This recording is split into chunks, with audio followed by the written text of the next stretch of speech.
नागलोक के वासियों, स्मरण है आप सभी को कि किस छलावे के कारण आपकी जिया इस प्रकार दो भाग में विभक्त हुई थी। या उस घटना को भी भूल चुके हैं आप सभी, या उस घटना को भी भूल चुके हैं आप सभी, या उस घटना को भी भूल चुके हैं आप सभी। स्वामी, कौन है ये दुष्ट अधम असुर?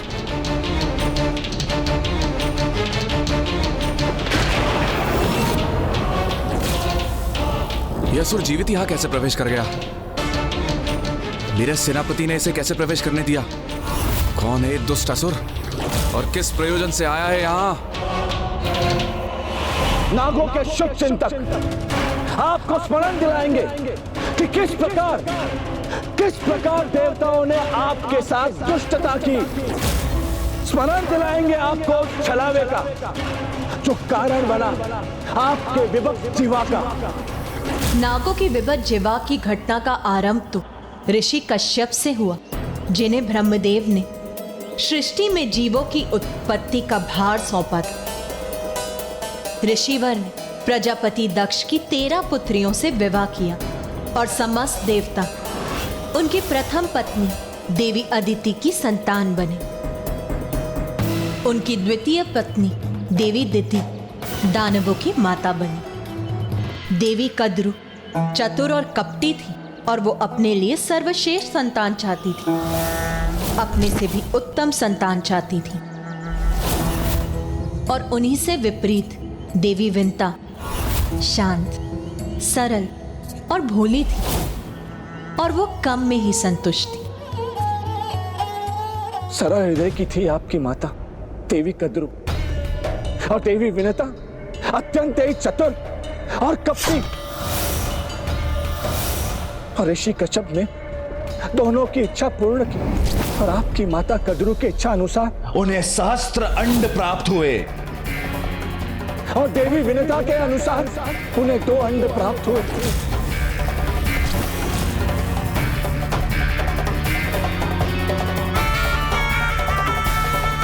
देवी कद्रु के सहस्त्र अंड यथाशीघ्र ही संतान उत्पन्न करने लगे और इसी प्रकार जन्म हुआ शक्तिशाली नागों का।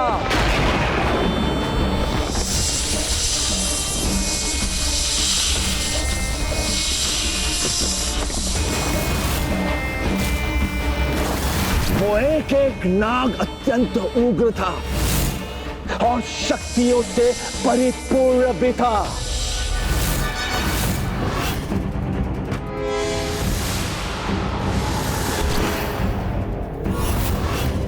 प्रतीत होता है मेरी पत्नी देवी नाग लक्ष्मी पर भी इन मायावी तरंगों का प्रभाव हो रहा है। मुझे किसी प्रकार इसके प्रभाव को रोकना होगा। किंतु देवी विनता कहाँ शांत बैठने वाली थी। उन्होंने समस्त नागों से अत्यंत ही शक्तिशाली और बलशाली संतानों की कामना की थी, किंतु दुर्भाग्यवश नागों के जन्मों के उपरांत भी उनके अंड में कोई भी गति उत्पन्न नहीं हुई।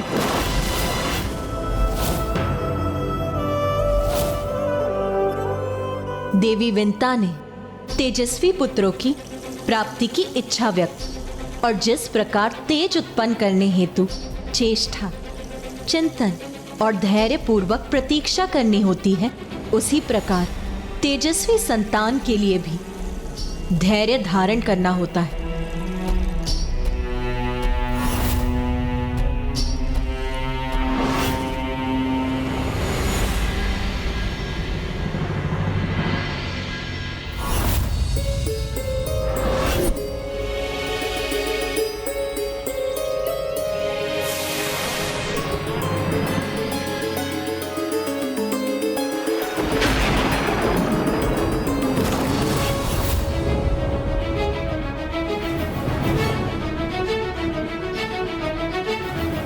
जब प्रतीक्षा करते करते बहुत समय बीत गया तो माँ का मन नहीं माना और वो चिंतित हो उठी। और फिर एक समय ऐसा भी आया जब उनके धैर्य का बांध टूट गया और इस पीड़ा से वो इतनी विचलित हो उठी कि उन्हीं के हाथों एक अंड खंडित हो गया। पुत्र पुत्र पुत्र पुत्र पुत्र।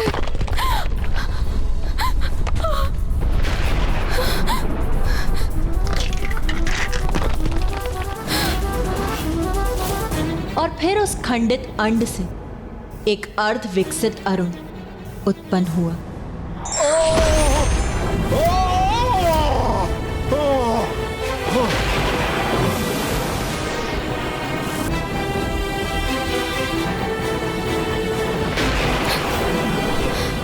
समय से पूर्व खंडित होने के कारण उससे उत्पन्न होने वाले देवी विंता के पुत्र अरुण के पंख अर्ध विकसित ही रह गए।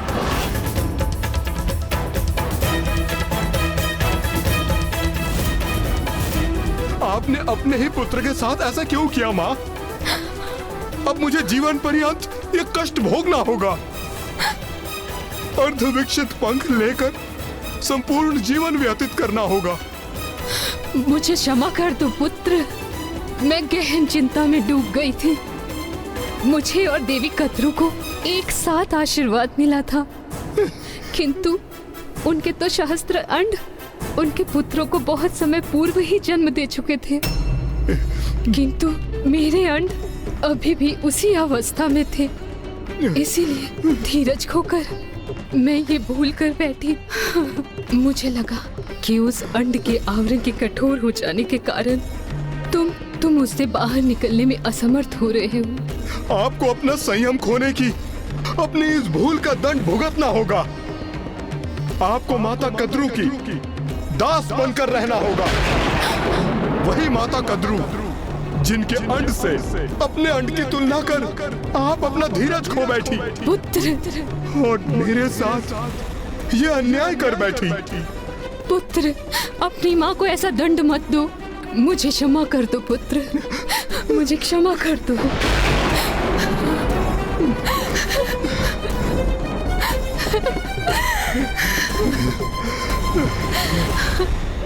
जो शाप मैं दे चुका हूं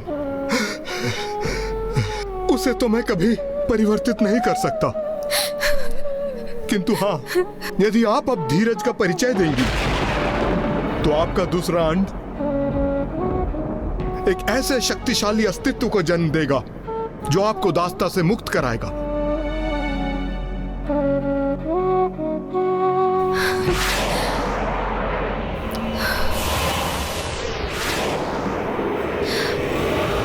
देवी विंता से जो भूल हुई वो एक सरल हृदय माता की भूल थी, किंतु फिर भी उन्हें अपनी संतान से श्रापग्रस्त होने का दुर्भाग्य सहना पड़ा। फिर क्या हुआ माँ? तब अरुण आकाश में ऊंचे उड़ते चले गए और उन्होंने सूर्यदेव के सारथी का कार्यभार संभाला। अपने स्वयं के ही पुत्र ने जिसे दंडित किया। हम आपसे कह रहे हैं, तनिक विचार कीजिए, वो स्त्री, वो देवी विनता कितनी कठोर और कितनी कपटी हो सकती है, जिसके हृदय में कुटिलता निवास करती है। सद्विचार उसे छू तक नहीं सकते और सदैव देवी कद्रू को नीचा दिखाने का प्रयास करती, उनसे ईर्ष्या करती है। ऐसी थी देवी विनता।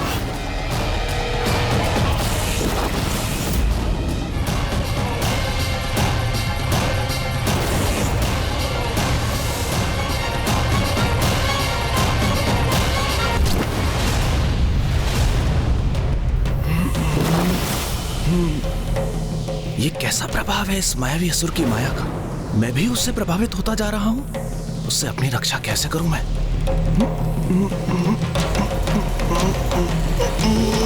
पर एक दिवस ऐसी घटना हुई कि दुर्दशा से भरी देवी विनता ने नागलोक की देवी कद्रू को अपने जाल में फंसाने का प्रयास किया, किंतु वो कहते हैं ना, जो कपटी होता है वो अपने चाल की जाल में स्वयं फंस जाता है। और दुर्भाग्यवश देवी विनता के साथ भी उस दिवस यही हुआ। वे स्वयं अपने चाल के जाल में उलझ गईं। उनके पुत्र अरुण का श्राप तो फलित होना ही था, इसीलिए एक दिवस ऐसी घटना घटित हुई जिसके कारण सदा के लिए देवी विंता को देवी कद्रू की दासी बनने के लिए विवश होना पड़ा। और उस दिवस समुद्र मंथन से उत्पन्न दिव्य अश्व उच्चेश्वरा उनके आश्रम के ऊपर से निकले और उनकी गति इतनी अधिक थी कि देवी कद्रू को यह प्रतीत हुआ कि उनकी पूंछ काली है।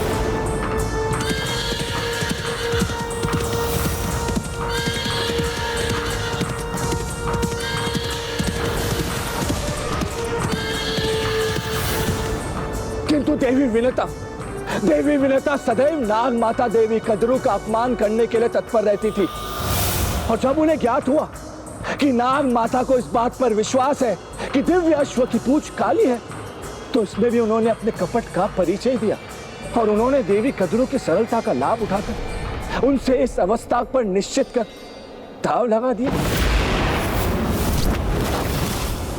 देवी कद्रू का दुराग्रह था कि उच्चे शवा की पूंछ काली थी, किंतु देवी विंता ने बड़ी सरलता और विनम्रता से यह सत्य उन्हें बताने का प्रयास किया कि उनका कथन अनुचित है। किंतु दंभ और अहंकार से प्रभावित देवी कद्रू को स्वयं पर अत्यधिक विश्वास था, तो उन्होंने देवी विंता को चुनौती दे दी और इसी को लेकर उनसे दांव भी लगा लिया। उचित है फिर जब वो दिव्य अश्व उच्चेश्वा कल इस मार्ग से लौटेंगे तो हमें अपनी बात का परिणाम प्राप्त हो जाएगा।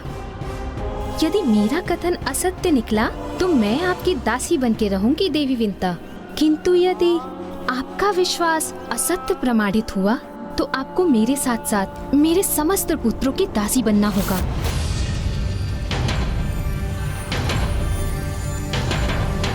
अरे क्या हुआ, इतना ही विश्वास है अपने ऊपर?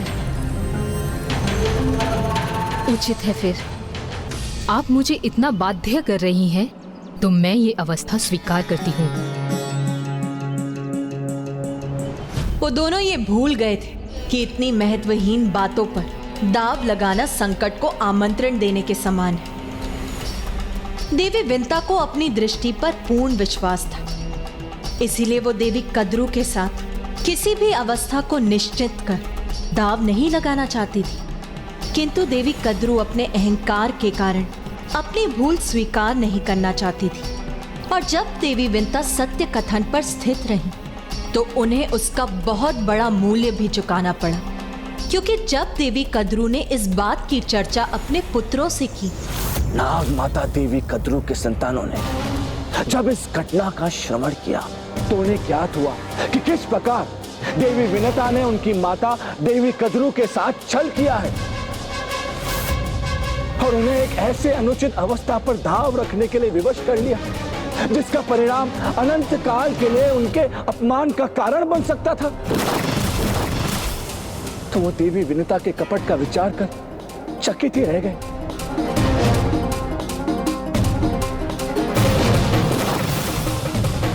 किंतु आप सभी के पूर्वज देवी कद्रू के योग पुत्र नाग मातृ भक्त थे। उनके माता के साथ कोई कपट करे यह उन्हें असहनीय था। वो ये कभी नहीं देख सकते थे कि उनकी माता देवी विनता की दासी बनने पर विवश हो जाए। इसीलिए अपने माता के प्रति निष्ठावान पुत्रों ने उनकी रक्षा करने का प्रण लिया और एक योजना निर्माण की।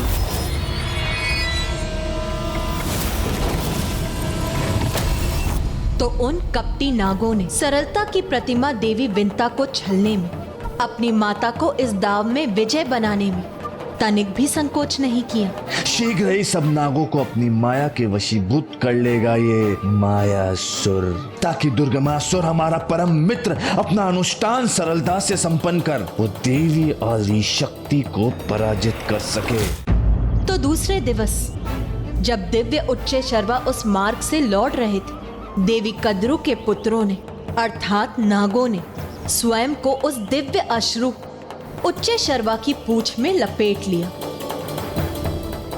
जिससे कि जो भी उनकी पूंछ को देखे वो काली ही प्रतीत हो।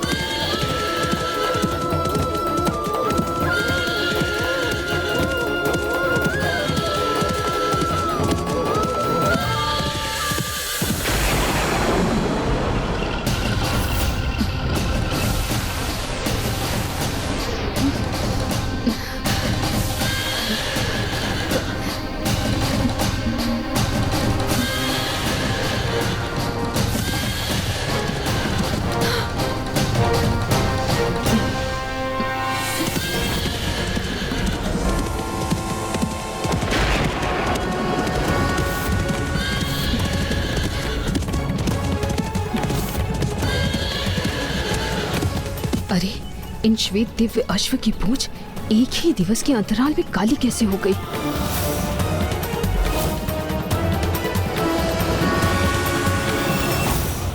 ये रहस्य मुझे ज्ञात अवश्य है।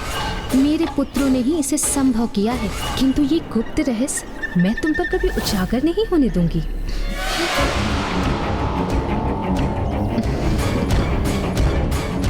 अपनी माता को प्रसन्न करने हेतु नागों ने निसंकोच अपने माता के आदेश का पालन किया, जिसके परिणाम स्वरूप निर्दोष देवी विंता देवी कद्रू और उनकी संतानों की सेविका बनने के लिए विवश हो गई और ऐसा अनेक वर्षों तक स्थिर रहा।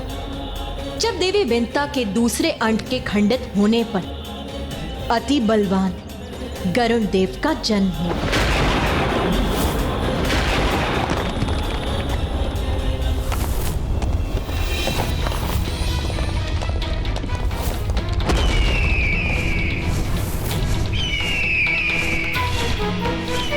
जन्म पाते ही स्वाभाविक रूप से गरुण देव अपनी माता को ढूंढने के लिए गए, किंतु उन्होंने जो देखा उसके कष्ट से वो स्तब्ध रह गए।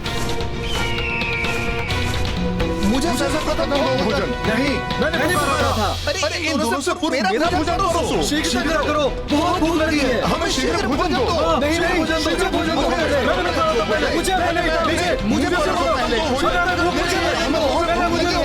मुझे भूख लगी है।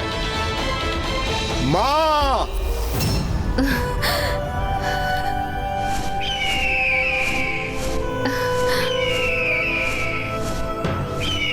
पुत्र, फिर क्या हुआ माँ?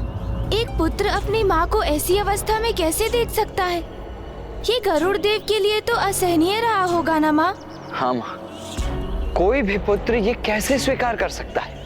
हाँ पुत्र, गरुण देव भी नागों के इस व्यवहार से अत्यंत क्रोधित थे। इसीलिए वो उसी क्षण अपनी माता को नागों की दास्ता से मुक्त कराने हेतु तत्पर होकर नाग माता देवी कद्रू के समक्ष प्रस्तुत हो गए।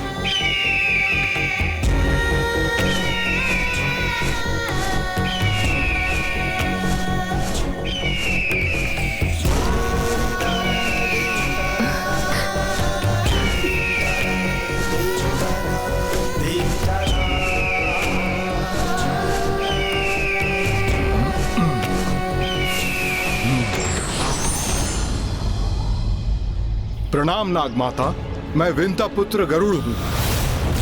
मेरी माता को आपकी दास्ता से मुक्त कराने के लिए आप क्या चाहती हैं?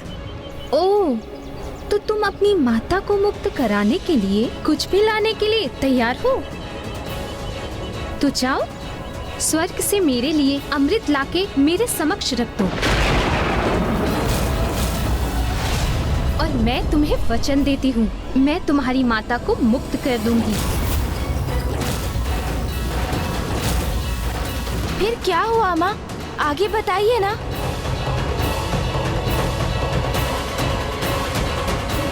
नाग माता का संतोष तो स्वाभाविक था, क्योंकि अमृत मंथन के समय आप नागों के साथ घोर अन्याय जो हुआ था, और इसी कारण उन्होंने अमृत प्रस्तुत करने के लिए कहा। ज्ञात है क्यों? आप नागों की भलाई के लिए। हे प्रभु, मेरी सहायता कीजिए, मुझे इस दुष्ट के प्रभाव से मुक्त रखिए। ओम गण गणपतये नमः। ओम गण गणपतये नमः। त्वमेव केवलं गणगणपतये नमः। त्वमेव सर्वं फलम्। तो माँ, क्या गरुड़ देव स्वर्ग से अमृत लाने गए वहाँ? अपनी माता को मुक्त कराने का दृढ़ निश्चय ले चुके थे, तो वो वहां से सीधे स्वर्ग गए अमृत प्राप्त करने।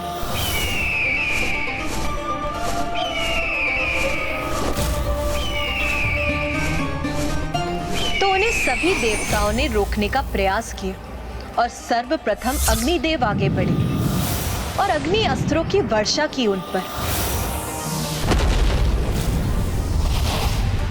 फिर वरुण देव ने जलास्त्रों का प्रयोग किया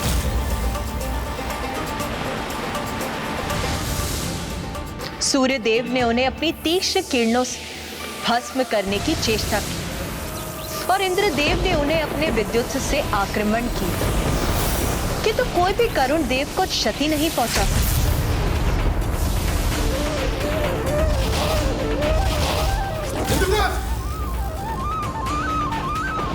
देवगण, मैं यहाँ आपसे युद्ध करने नहीं आया, मैं तो अमृत प्राप्त करने आया हूँ, और स्वयं अपने लिए नहीं, अपितु अपनी माता को दास्ता से मुक्त कराने के लिए। इसलिए मेरे मार्ग में बाधा मत बनिए, क्योंकि जो भी माँ की सेवा में बाधा उत्पन्न करेगा उसे उसका भयंकर परिणाम का सामना करना होगा। तो क्या इसके परिणाम स्वरूप महान योद्धा गरुड़ देव और शक्तिशाली देवताओं के मध्य युद्ध भी हुआ? नहीं पुत्र, श्री हरि नारायण तो उनकी क्षमता से अत्यंत प्रभावित हुए और वो वहां प्रकट होकर गरुड़ देव को अपने वाहन बनने का प्रस्ताव दिया। प्रणाम प्रभु, मुझे अपना वाहन बनने का प्रस्ताव देने के लिए आपको कोटि कोटि धन्यवाद श्री हरि नारायण। मुझे तो इस दायित्व को निभाने में अत्यंत हर्ष का अनुभव होगा, किंतु अभी मुझे अपनी माता को मुक्त कराना है, जिन्होंने मेरे जन्म के लिए सहस्त्र वर्ष प्रतीक्षा की है। उन्हें उनकी दास्ता से मुक्त कराने हेतु मैंने माँ कद्रू को अमृत देने का वचन दिया है। जब आप स्वयं प्रभु श्री हरि नारायण के वाहन बनने वाले हैं, तो हमारा आपसे युद्ध करना व्यर्थ है। इसलिए माता कद्रू तक अमृत पहुंचाने में हम आपके सहायक बनेंगे।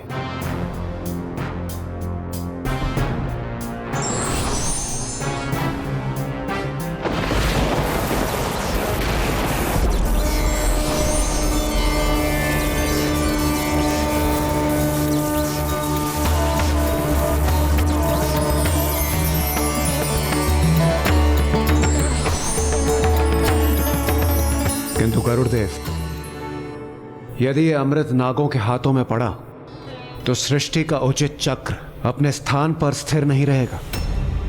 आप अपने वचन अनुसार जैसे ही देवी कद्रू को अमृत प्रदान करेंगे और वो देवी विंता को मुक्त कर देंगी, मैं उसी समय उनसे पुनः अमृत प्राप्त कर लूंगा।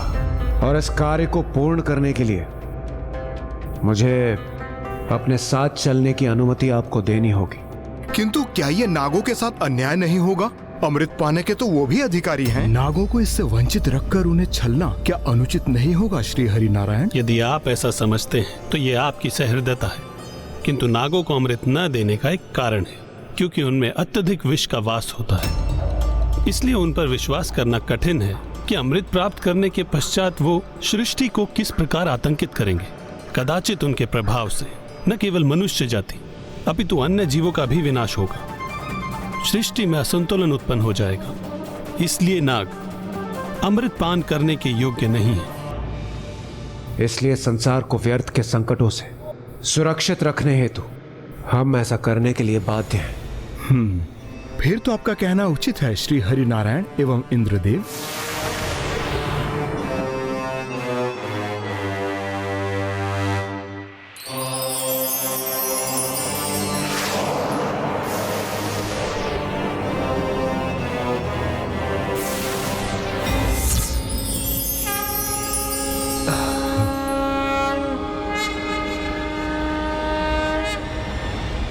प्रणाम प्रभु। फिर देव विनीता के पुत्र गरुड़ देव अमृत तो लेकर आए, किंतु उसके साथ छिपा लाए उस छलिए देवराज इंद्र को। क्या थे आप लोगों को क्यों आपके साथ छल कर सके, कपट कर सके, इसी कारण।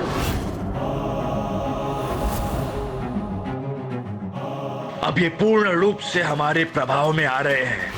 सफल हो रही हमारी योजना। शीघ्र अति शीघ्र ही अब हम इन समस्त नागों को माया के वशीभूत कर जड़ कर देंगे, ताकि ये नाग दुर्गमासुर के अनुष्ठान में एक कवच का कार्य कर सके।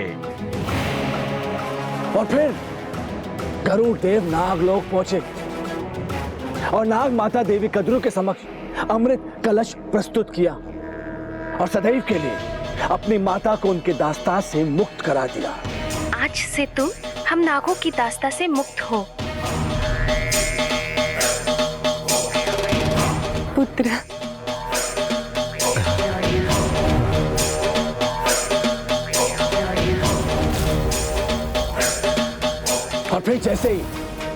नाग माता कद्रू अपने संतानों को अमृत प्रदान कर रही थी।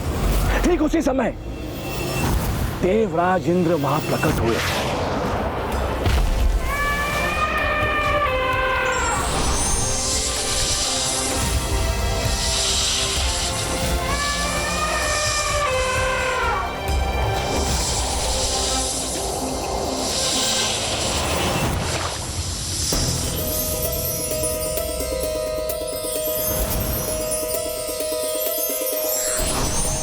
इन छलकी हुई बूंदों का जितना लाभ उठा सकते हो उठा लो। अमृत की बूंदों को पीने के लिए जब नाग संघर्ष करने लगे तो खड़क के समान तीक्ष्ण धार से युक्त उन घासों के कारण ही उनकी जीवा 2 भागों में विभक्त हो गई। इसीलिए नाग देवराज इंद्र और अन्य देवताओं को अपने 2 भागों में विभक्त जीवा के लिए दोषी मानते हैं। और मुझे ज्ञात है वो दुष्ट मायासुर नागों की उसी सुप्त घृणा को जागृत करने का प्रयास करेगा। और जब किसी के मन में द्वेष की ऐसी भावना जागृत होती है तब उसका हृदय, उसकी बुद्धि दोनों विषाक्त हो जाती है। और अमृत के उन कुछ बूंदों से दुर्वा धूप तो पवित्र हो गई, किंतु आप सभी को अमृत प्राप्त नहीं हुआ। यदि कुछ प्राप्त हुआ तो वो था मात्र आपके जीवा का विभक्त होना। अपनी मात्र भक्ति का कितना अनुचित फल प्राप्त हुआ आपको। आपकी विभक्त जीवा।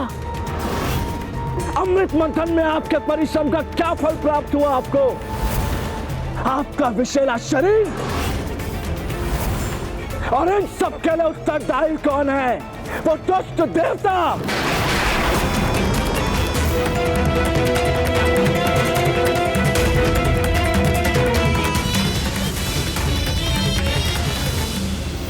ओम गण गणपतये नमः।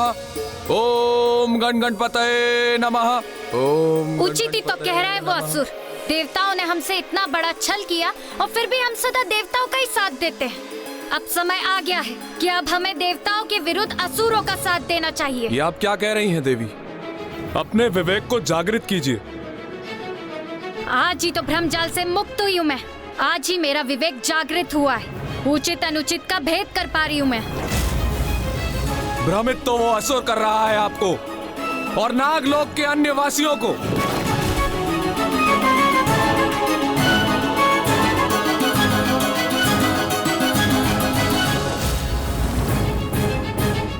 भ्रमित कर रहा है ये असुर हम सबको।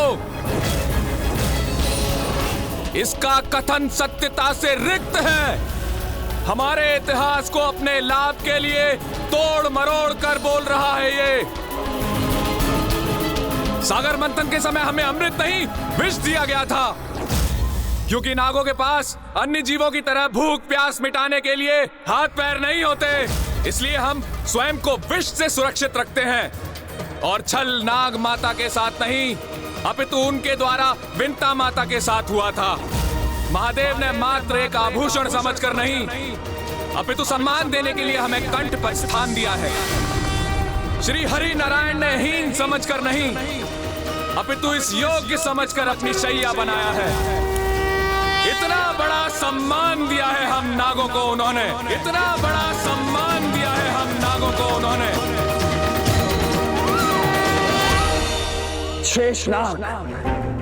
शेषनाग तो स्वयं भ्रम में है।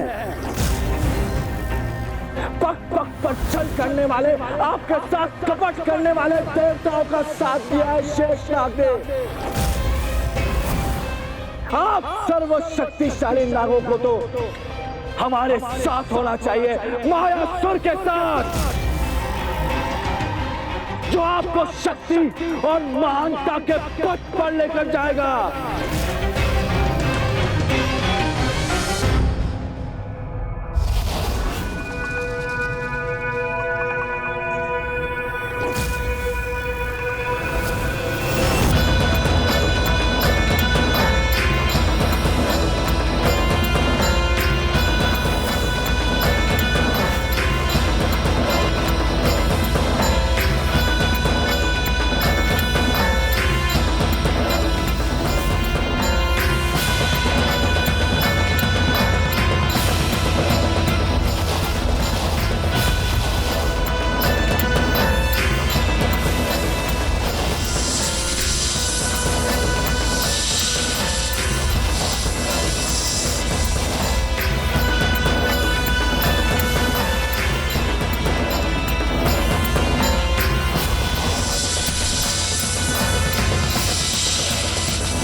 जाओ प्रिय।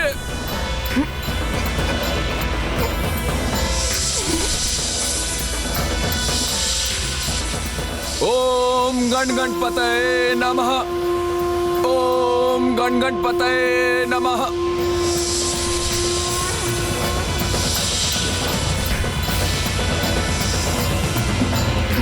रुक जाओ प्रिय, ऐसा अनर्थ मत करो।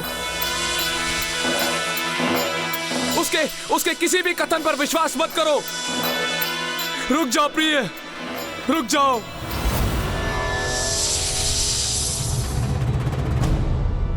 मुझे वचन दीजिए स्वामी, यदि कोई संकट प्रस्तुत हुआ भी तो आप मुझसे पूर्व हमारी संतान की रक्षा करेंगे, भले ही मैं स्वयं आपके विरुद्ध ही क्यों ना जाऊं। मैं वचन देता हूं, यदि ऐसा कुछ हुआ तो मैं सर्वप्रथम अपनी संतान की रक्षा का उपाय करूंगा।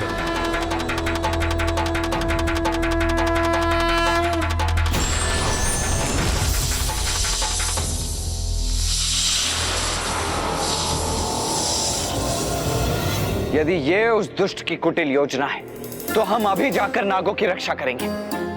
नहीं पुत्र, नागों की रक्षा तो एकमात्र गणेश ही कर सकता है, और ये दायित्व तो पुत्र गणेश को ही संभालना होगा। नाग पृथ्वी की मूलाधार में वास करते हैं, और मूलाधार के देवता तो तुम हो पुत्र गणेश। इसीलिए नागों की रक्षा तो तुम्हें ही करनी होगी।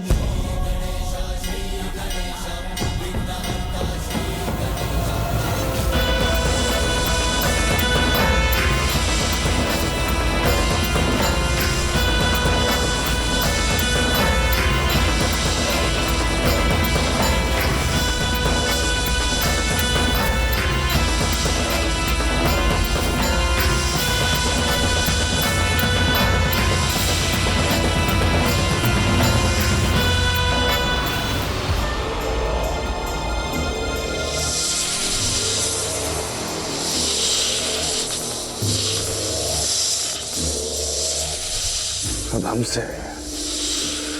हमसे नागों की रक्षा कोई भी नहीं कर पाएगा, कोई भी नहीं। जाओ और जाकर मिट्टी को अपना आहार बनाओ और इस गुफा में बिछकर जड़ हो जाओ।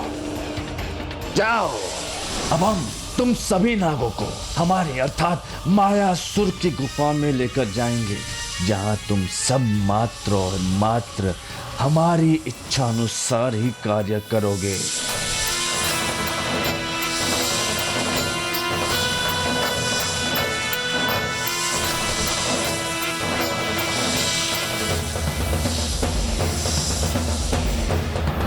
जय मां, जय जय तामसिक माता।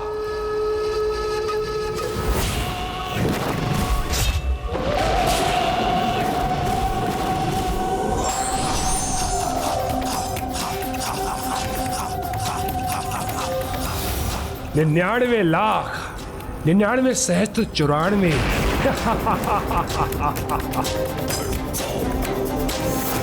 अनुष्ठान की गणना अब कोठी तक पहुंचने वाली है। अब तक न कोई बांधा न विघ्न, और उस देवी आदि शक्ति को पराजित करने के लिए 94 करोड़ बार के अनुष्ठान को पूर्ण करके ही रहेगा ये दुर्गमासुर।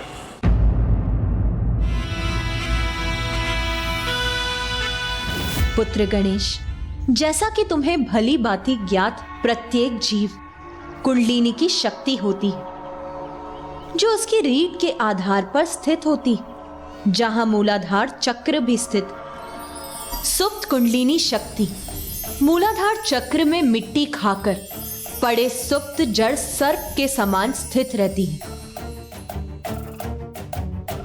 किंतु जब ये कुंडलिनी शक्ति जागृत होती है, तब वो मूलाधार चक्र से जीव के शरीर में स्थित सर्वोच्च चक्र, सहस्त्रार चक्र, जो उसके शीश में स्थित होता है, वहां जाकर स्थित हो जाती है, और वो इस अवस्था में एक फन फैलाए नाग के समान प्रतीत होती। जागृत कुंडलिनी के परिणाम स्वरूप ज्ञानोदय से परम ज्ञान की अवस्था में पहुंचने की प्रक्रिया मूलाधार चक्र से ही आरंभ होती है। और मूलाधार चक्र में कुंडलिनी शक्ति को जागृत करने वाले एकमात्र तुम ही हो पुत्र गणेश। मोह माया की मिट्टी से उत्पन्न, सत्य के बोध से वंचित सुप्त कुंडलिनी को तुम अथवा तुम्हारा ध्यान ही जागृत कर सकता है। सुप्त कुंडलिनी शक्ति को ज्ञान की ओर अग्रसर, फन फैलाए सर्प के समान गतिशील अवस्था में तुम ही ला सकते हो पुत्र गणेश, क्योंकि मूलाधार चक्र के स्वामी तुम हो। जीव का तो स्वभाव ही है जन्म धारण करते ही मोह माया में उलझ जाना। मिथ्या माया की मिट्टी को जब उसका अस्तित्व अपना आहार बनाता है, तब उसका मूलाधार चक्र, उसकी वास्तविक ऊर्जा जड़ हो जाती है। मायावी शक्ति का स्वामी मायासुर नागों के साथ भी कुछ ऐसा ही कर रहा होगा। जिस प्रकार जीव के शरीर में मूलाधार चक्र कुंडलिनी के नीचे स्थित होता है, उसी प्रकार संसार का मूलाधार नागलोक में ही स्थित है। इसीलिए मूलाधार अधिपति प्रथम पूज्य गणेश, तुम ही जाकर नागों को इस माया से मुक्त करो, अन्यथा बहुत देर हो जाएगी। क्योंकि यदि दुर्गमासुर नागों को अपना कवच बनाकर स्वयं को सुरक्षित रखकर अपना अनुष्ठान पूर्ण करने में सफल हो गया, तो फिर उसे युद्ध में पराजित करना बहुत कठिन होगा पुत्र।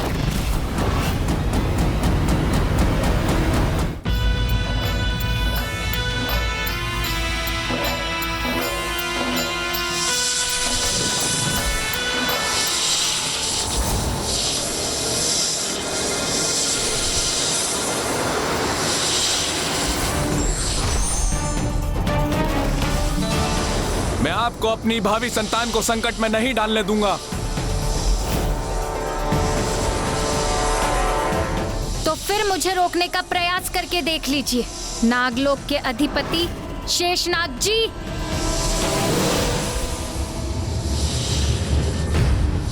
नागलोक के राजा शेषनाग जी अब तक हमारी माया से वशीभूत नहीं हुए, किंतु हम भी देखते हैं कि कब तक शेषनाग अपने आप को हमारे माया के प्रभाव से बचा सकता है।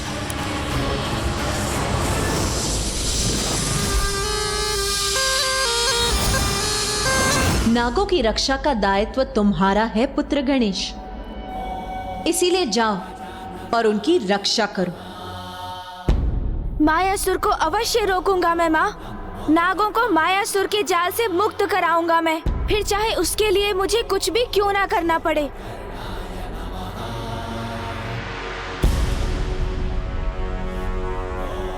मुझे आशीष दीजिए माँ कि मैं सफलतापूर्वक अपना कर्तव्य निभाकर लौटूं। बुद्धि और बल में अतुलनीय हो तुम, प्रथम पूज्य हो, विघ्नहर्ता हो तुम पुत्र गणेश। इसीलिए अपनी सूझबूझ से उस असुर के माया जाल को खंडित कर उन नागों की रक्षा करो। जाओ पुत्र।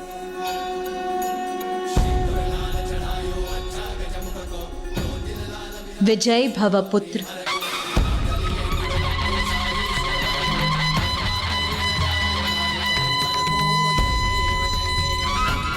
अनुज गणेश, जाओ विजयी होकर लौटो।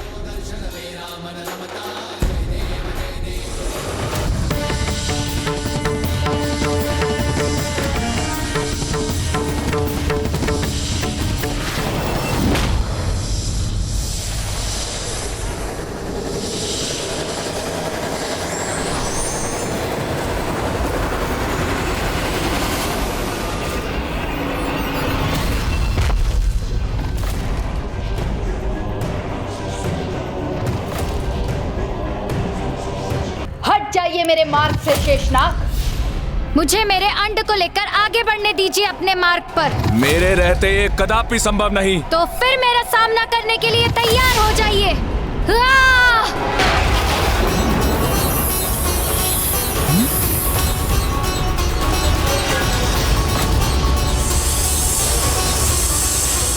हमारी बात मानिए प्रिय।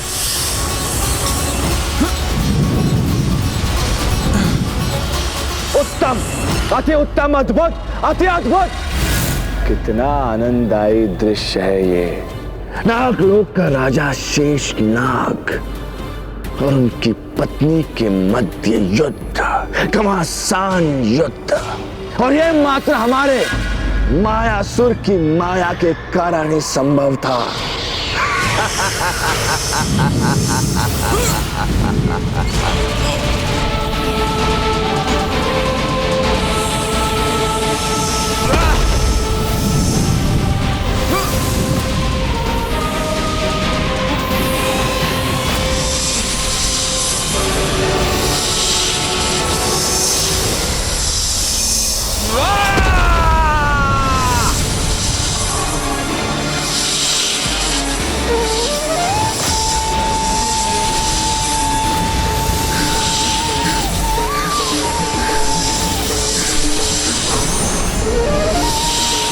प्रतीत होता है मेरी फुफकार से अपना नियंत्रण खोकर उन नुकीली शिलाओं से युक्त पर्वत की ओर फिकी चली जा रही है देवी नागलक्ष्मी। कहीं वो आहत ना हो जाए।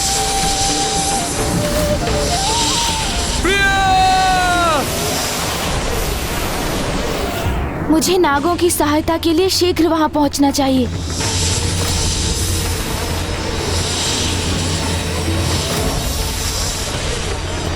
अब नागलोक पहुंचने में अधिक समय नहीं लगेगा मुझे।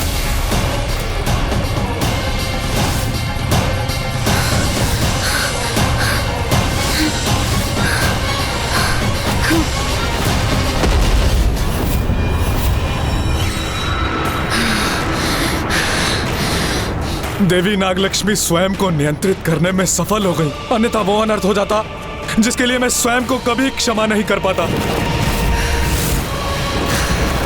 देवी नागलक्ष्मी तो अभी भी अत्यंत क्रोधित प्रतीत हो रही हैं।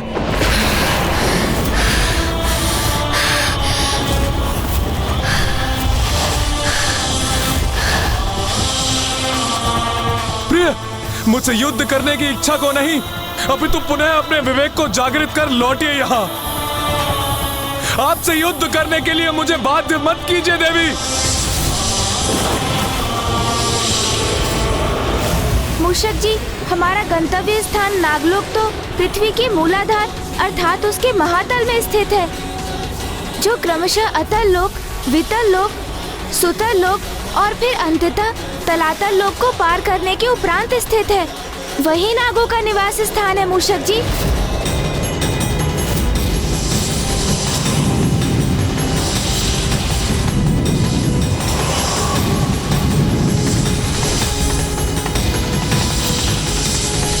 रुक जाइए प्रिय।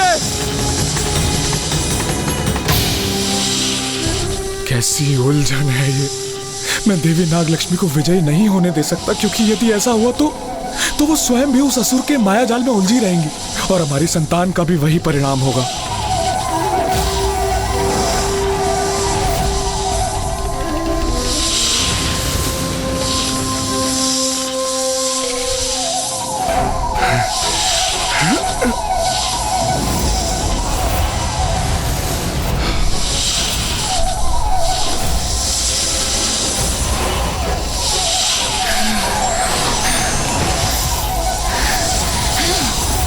रुक जाओ प्रिय।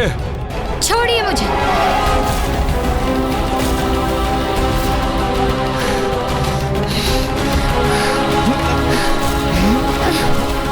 छोड़िए मुझे, मुक्त कीजिए। प्रिय, अपने विवेक को जागृत कीजिए, जागृत कीजिए अपने विवेक को। छोड़िए मुझे। मुक्त होइए आप उसके माया जाल से प्रिय। लौट आइए, पुनः मेरे पास आ जाइए।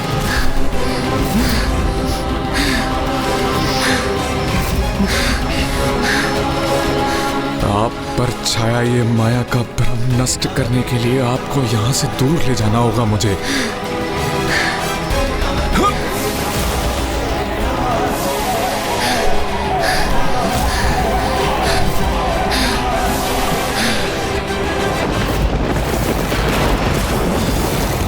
नागलोक के राजा शेषनाग हमसे चतुराई करने का प्रयास कर रहे हैं।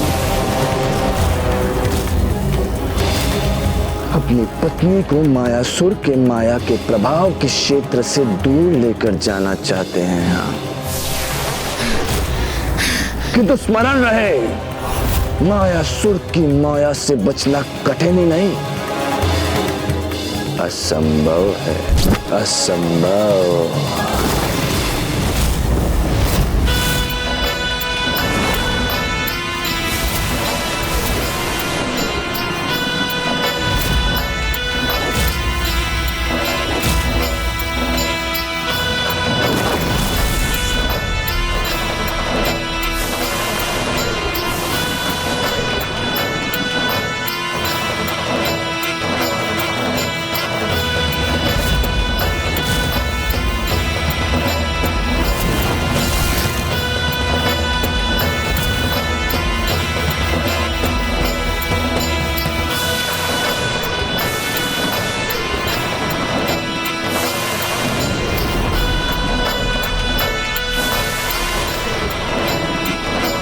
उस दुष्ट ने तो अपनी माया के प्रभाव में वृद्धि कर दी, अब मुझ पर भी उसका प्रभाव हो रहा है।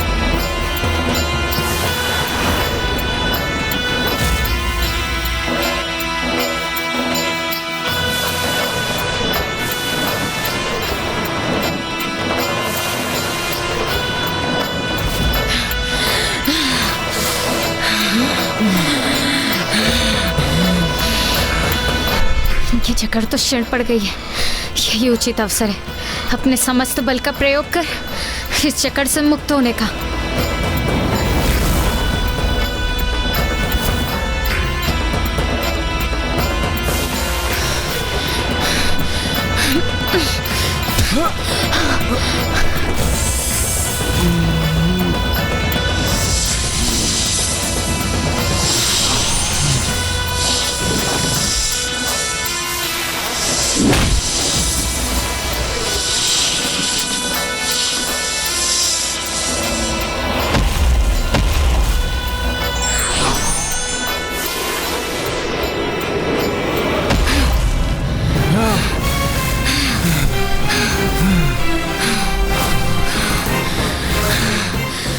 प्रभु के मंत्र के उच्चारण में ही मेरी रक्षा निहित है।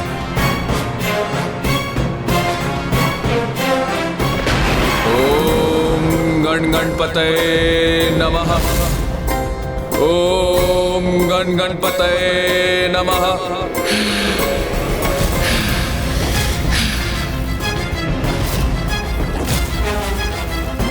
नहीं, हमारी भावी संतान संकट में है, मुझे शीघ्र कुछ करना होगा। अब और नहीं रुकूंगी मैं, अपने प्रहार से आपका आहत कर आगे बढ़ूंगी मैं। कैसी विडंबना है ये। वहां जिस अंड में मेरी भावी संतान का जीवन पनप रहा है वो संकट में है, और इधर मेरी पत्नी की बुद्धि पर माया की छाया है। मैं करूं तो करूं क्या करूं? हे मूलाधार के स्वामी, प्रथम पूज्य गणेश जी, अब आप ही मेरी सहायता कर सकते हैं।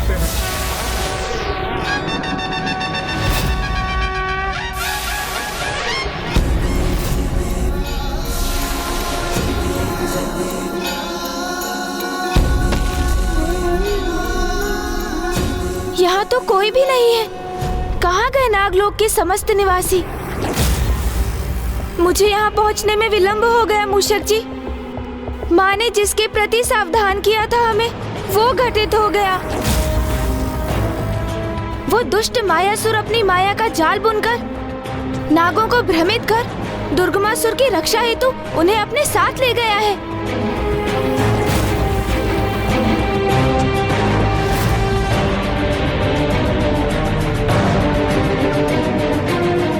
हमें उन्हें शीघ्र ढूंढकर शेषनाग जी के साथ देवी नागलक्ष्मी की अंड की रक्षा भी करनी है।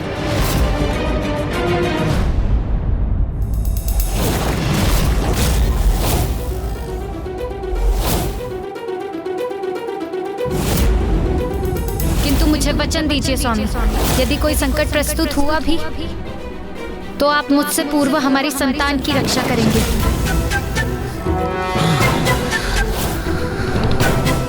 देवी नागलक्ष्मी की भी यही इच्छा थी कि मैं सर्वप्रथम अपनी भावी संतान की रक्षा करूं, अर्थात सर्वप्रथम मुझे हमारे सांडी की रक्षा के लिए तत्पर होना चाहिए।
नहीं प्रिय, आपकी सुरक्षा की चिंता सता रही है मुझे।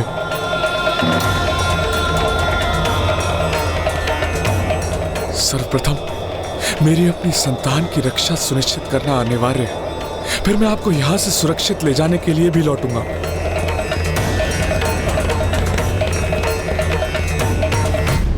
ब्रह्म, ये कैसा भ्रम है तुम्हें नागलोक के राजा शेषनाग जी, कि तुम मायासुर की मायावी ध्वनि से बच के सुरक्षित रह सकोगे। देखो कैसे हमारी भीषण ध्वनि का प्रबल प्रभाव होगा तुम पे। समय आ गया है अपनी शक्तियों में वृद्धि करने का।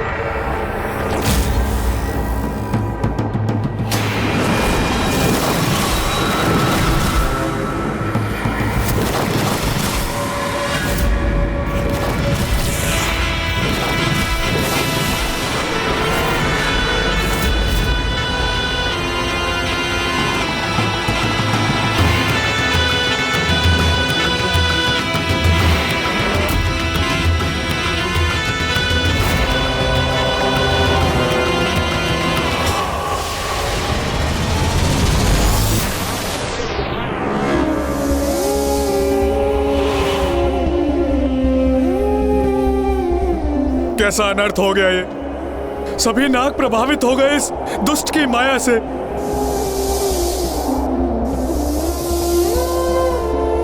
बस मैं शेषनाग ही शेष रहा हूं अब।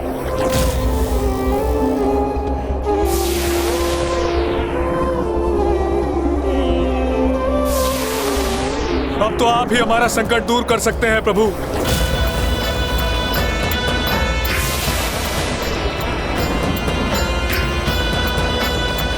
तो क्या आप गणेश जी, उस वरदान के पूर्ण होने का समय आ चुका है जो आपने मुझे दिया था?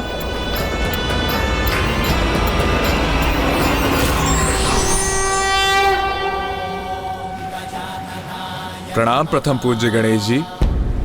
प्रणाम शेषनाग जी। प्रभु, आप तेजस्वी हैं, बुद्धि और चतुराई में श्रेष्ठतम हैं आप। अपनी असंख्य लीलाओं से आपने अनेकों बार इस सृष्टि की रक्षा की है और संसार को उन लीलाओं का साक्षी बनने का सौभाग्य प्रदान किया है प्रभु। शेषनाग जी, आप मेरी लीलाओं का उल्लेख अकारण तो नहीं कर रहे हैं, इसलिए कहिए आप मुझसे चाहते क्या है? मैं आपके समान तेजस्वी पुत्र चाहता हूँ गणेश जी। मेरे समान? किंतु मेरे समान तो एकमात्र मैं ही हूँ, तो क्या आप मुझे ही अपने पुत्र के रूप में चाहते हैं शेषनाग जी? प्रभु, आपको अपने पुत्र रूप में पाकर मैं धन्य हो जाऊंगा प्रभु। तथास्तु। प्रभु, धन्यवाद प्रभु। प्रथम पूज्य विघ्नहर्ता गणेश जी, आपने मेरे पुत्र रूप में प्रकट होने का वरदान दिया था मुझे। अब उसे पूर्ण करने का समय आ गया है प्रभु। मेरी सहायता करें और इस दुष्ट की माया को नष्ट कर हमें इस महासंकट से मुक्ति दिलाएं प्रभु। अब नागों की कुशलता आप पर ही निर्भर है प्रभु। सहायता करें प्रभु। अब मैं करूं तो क्या करूं मूषक जी? मुझे आभास हो रहा है कि नागलोक के नाग संकट और कष्ट में हैं। और मुझे किसी निष्ठावान भक्त की गुहार भी सुनाई दे रही है। ओम गण गणपतये नमः। ओम गण गणपतये नमः। ओम गण गणपतये नमः।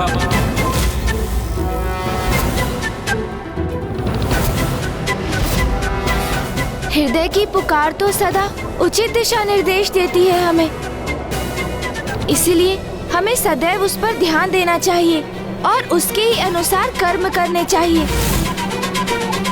इस समय मेरे हृदय में शेषनाग जी के स्वर में मेरा आवाहन मंत्र गूंज रहा है, अर्थात वही मुझसे सहायता करने की प्रार्थना और गुहार कर रहे हैं। ओम गण गणपतये नमः। ओम गण गणपतये नमः। शीघ्रता कीजिए मूषक जी, चलिए। ओम गण गणपतये नमः। ओम गण गणपतये नमः। ओम गण गणपतये नमः। ओम गण गणपतये नमः।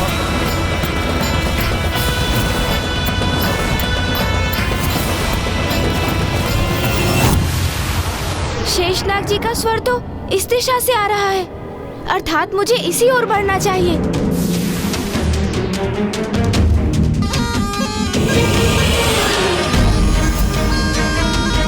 ओम गण गणपतये नमः। ओम गण गणपतये नमः। ओम गण गणपतये नमः। ओम गण गणपतये नमः। ओम गण गणपतये नमः।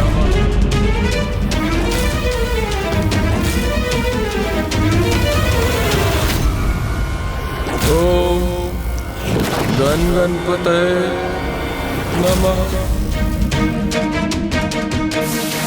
ओम गण गणपतये नमः।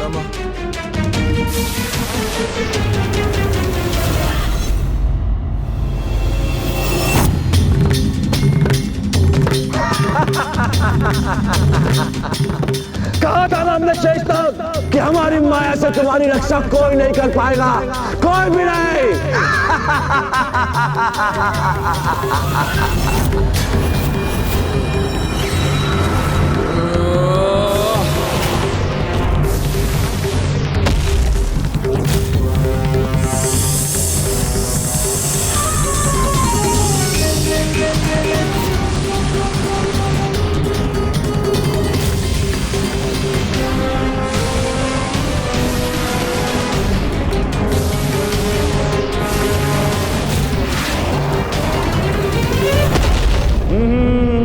मायासुर की मायावी नगरी में तुम्हारा स्वागत है शेषनाग।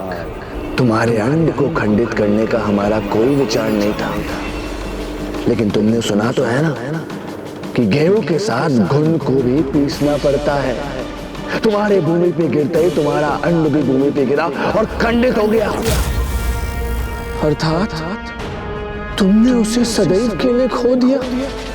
अब तुम निसंतान रहोगे, निसंतान, निसंतान, निसंतान।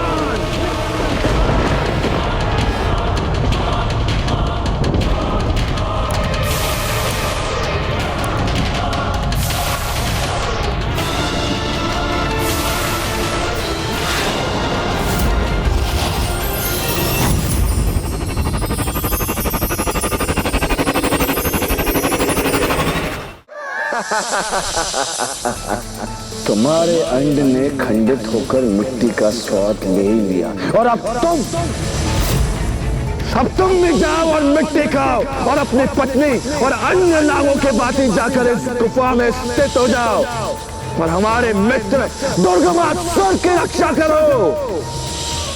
जाओ। नागलोक के राजा शेष नाग हमारे वशीभूत हो गए, मायासुर के माया के प्रभाव में आ गए।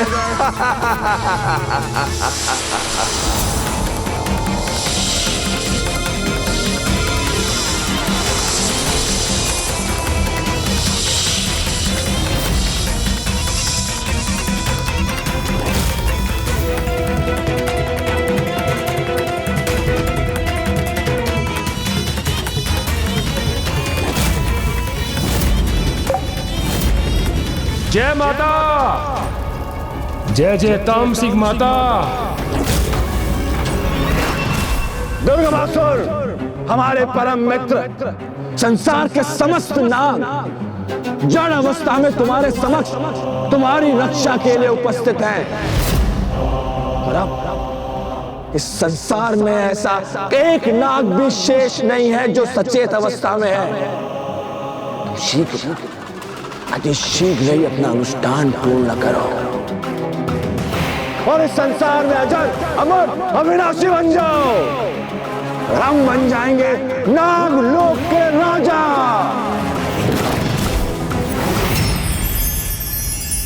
प्रथम पूज्य विघ्नहर्ता गणेश जी, आपने मेरे पुत्र रूप में प्रकट होने का वरदान दिया था मुझे। अब उसे पूर्ण करने का समय आ गया है। प्रभु मेरी सहायता करें। नागों की रक्षा के लिए एकमात्र पुत्र गणेश ही कर सकता है, क्योंकि मूलाधार चक्र के स्वामी तुम हो। इसीलिए नागों की रक्षा का दायित्व तुम्हारा है पुत्र गणेश। इसीलिए नागों की रक्षा का दायित्व तुम्हारा है पुत्र गणेश।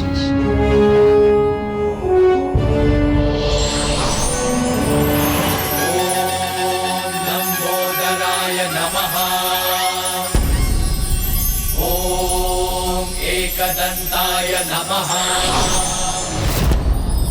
ओम बुद्धिदाताय नमः।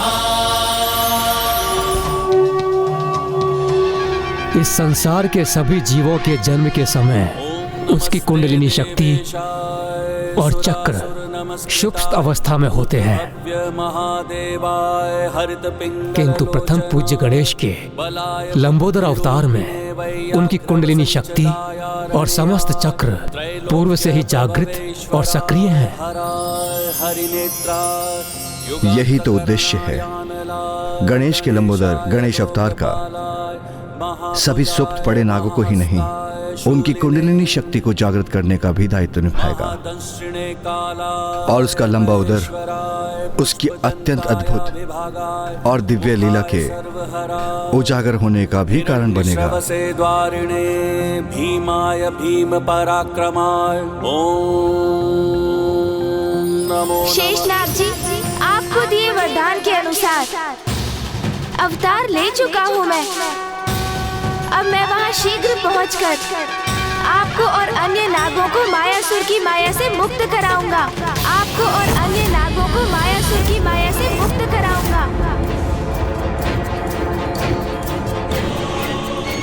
ये कैसा अनिष्टकारी आभास हुआ हमें, जैसा किसी ने हमारे विनाश की घोषणा की हो।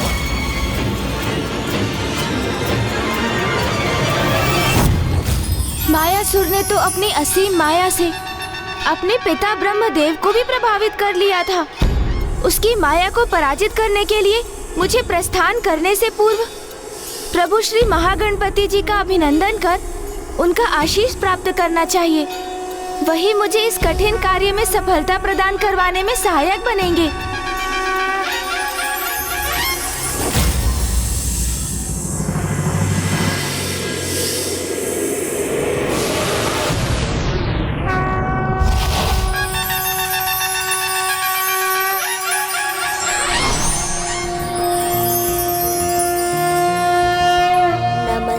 ब्रह्मरूपाय विष्णुरूपाय ते नमः। नमस्ते रुद्ररूपाय करिरूपाय ते नमः। विश्वरूप स्वरूपाय नमस्ते ब्रह्मचारिणे भक्त प्रियाय देवाय नमस्तुभ्यं विनायक। महागणपति जी, ये आपकी कैसी अद्भुत लीला है। इसके पीछे क्या संकेत छिपा है मेरे लिए? ये उस परम सत्य का सूचक है पुत्र गणेश, जिसे संसार के अधिकांश जीव देखने और समझने में असमर्थ रहते हैं।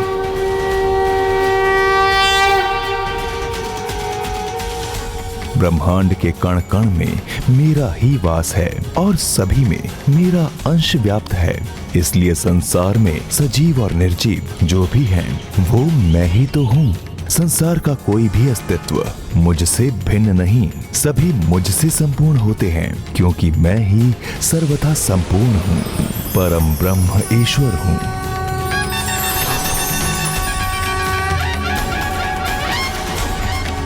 ईश्वर के साथ सभी की एकात्मकता का यह गूढ़ रहस्य समझने में असमर्थ है वो मायावी मूर्ख मायासुर, क्योंकि वो तो स्वयं को ईश्वर से, अन्य जीवों से पृथक मानता है। इसलिए उन्हें कष्ट पहुंचाने के लिए उन पर अपनी तुच्छ माया का प्रयोग कर उन्हें अकारण कष्ट देने का पाप करता है। उस अहंकारी को ज्ञात ही नहीं कि उसकी माया से भी सर्वोच्च एक माया है, गणेश माया, जिसका प्रयोग कर तुम उसकी तुच्छ माया को परास्त करो पुत्र। गणेश माया प्रभु? हाँ पुत्र, सांसारिक माया मुझसे ही उत्पन्न होती है। उसी माया से प्रभावित हो संसार के प्राणी निज स्वार्थ एवं सांसारिक सुख समृद्धि प्राप्त करने के लोभ में आकर उचित पद से भ्रमित हो जाते हैं, भूल जाते हैं कि उनकी आत्मा स्वयं मेरी अर्थात परमात्मा की ही तो अंश है, मेरी ही स्वरूप है। किंतु जब वो मेरी भक्ति करते हैं तो मेरी ही शक्ति से माया भ्रम मिट जाता है। उनमें पुनः मुझसे एकात्मकता का भाव जागृत होता है और उन्हें भान होता है कि वो स्वयं सतचित आनंद आत्मा है। तुम मेरे अवतार हो गणेश, इसलिए माया उत्पन्न करने की शक्ति तो तुम में भी है। गणेश माया के धनी हो तुम, जिस गणेश माया से तुमने नारायण का शंख धारण कर लिया था, और जगत के पालनहार नारायण, जिनसे संसार का कोई क्रियाकलाप छुपा नहीं, उन्हें उसका आभास भी नहीं हुआ। और इस अवतार में तो तुम्हारी कुंडलिनी शक्ति पूर्व से ही जागृत है, इसलिए तुम्हारे भीतर गणेश माया का समावेश भी आरंभ से ही है। तुम्हें तो बस उसका प्रयोग मात्र करना है।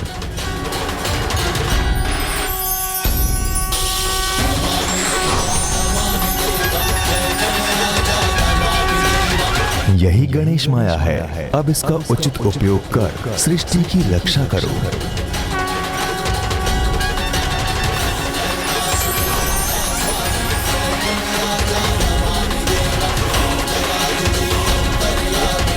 प्रणाम महागणपति जी।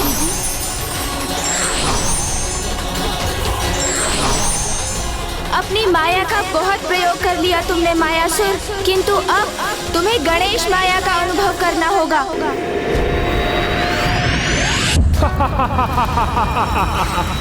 1 करोड़।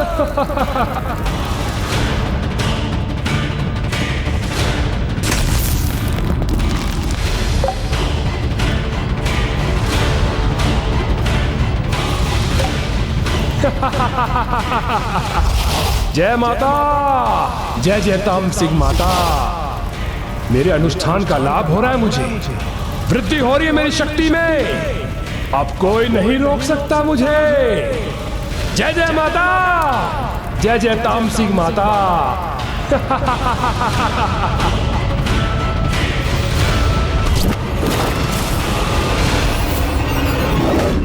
क्योंकि इससे पूर्व जो असंभव था, वो आज हमने मायासुर ने अपनी माया के प्रभाव से संभव कर दिखाया। संसार के समस्त नागों को हमने अपनी माया से जड़ कर दिया।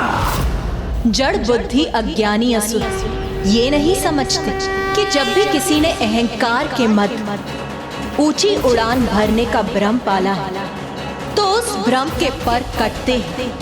वो विनाश के उतने ही गहरे गर्भ में जा गिरा है संसार में इसके अनेकों उदाहरण उपलब्ध, फिर भी ये मूलमती ये समझने में असमर्थ कि बल के आधार पर अन्याय करने वालों का अंत करने हेतु कोई उनसे भी अधिक बलशाली अवश्य प्रकट होता है।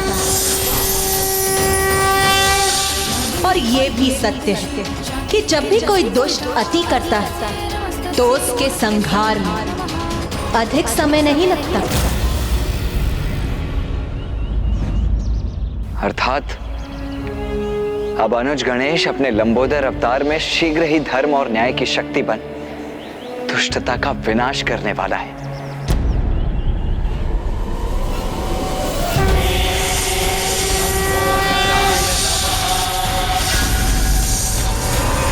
तो यही है वो दुष्ट मायावी मायासुर।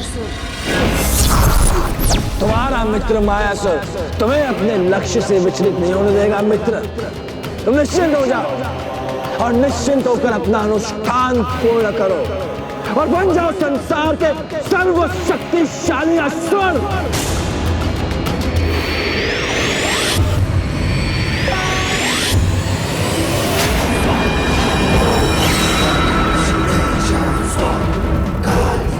अभी तो 2 ही बुझाई थी मेरी, किंतु अब इन चतुर्भुजाओं के साथ मेरे अनुष्ठान की गति और दुगनी हो जाएगी। जय माता, जय जय तामसिक माता। 1 करोड़ दो।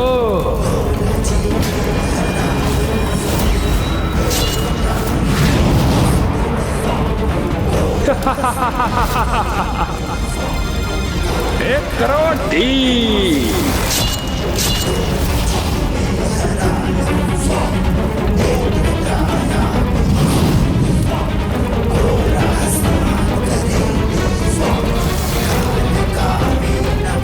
एक करोड़ 6।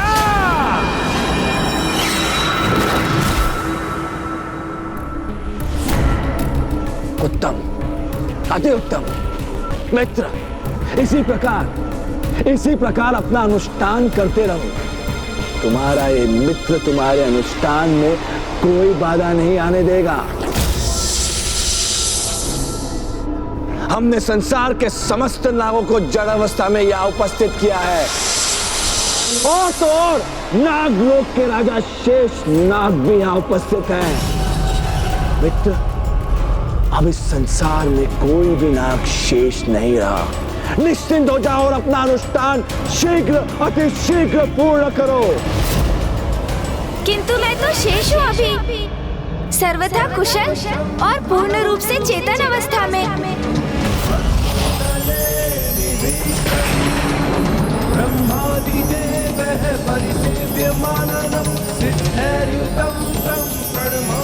ये किसका स्वर है?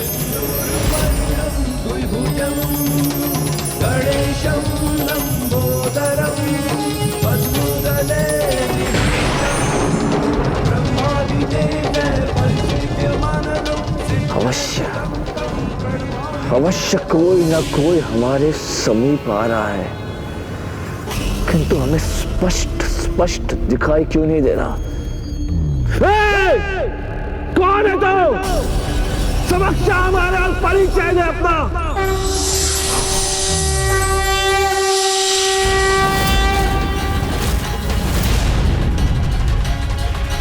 अरे, आपने मुझे नहीं पहचाना? मैं तो एक छोटा सा नाग हूँ। देखिए देखिए।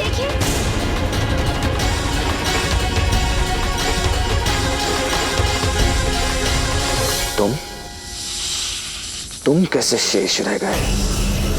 क्योंकि कोई भी नाग हमारी माया के प्रभाव से मुक्त नहीं हुआ। सबको जड़ कर दिया है हमने। अच्छा, सभी नागों को जड़ किया है आपने? हाँ। कदाचित ये सत्य नहीं, मात्र भ्रम है आपका। किंतु आपकी माया से मुक्त मैं ही नहीं, मेरे साथ मेरे अन्य सहयोगी भी शेष हैं अभी। कहाँ है तुम्हारा सहयोगी नाग? बताओ हमें, कहाँ है तुम्हारा सहयोगी नाग? अरे, उनसे भेंट करने के लिए आप इतने अधीर क्यों हो रहे हैं? तनिक धैर्य तो रखिए, मुझे अपनी चुटकी की ध्वनि तो करने दीजिए।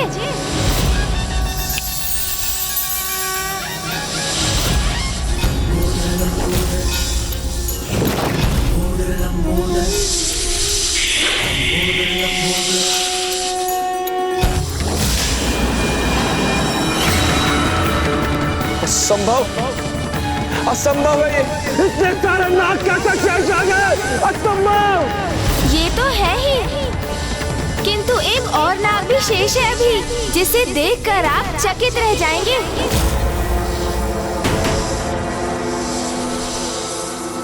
हाँ, एक अत्यंत विशेष नाग शेष है भी। कौन है? कहाँ है वो?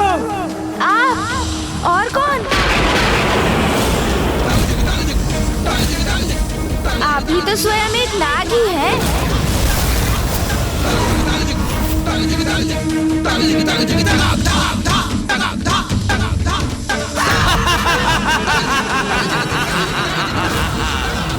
बस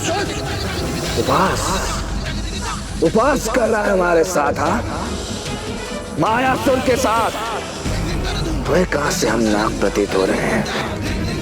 हम असुर हैं, असुर, मायावी असुर, अत्यंत ही शक्तिशाली और मायावी मायासुर।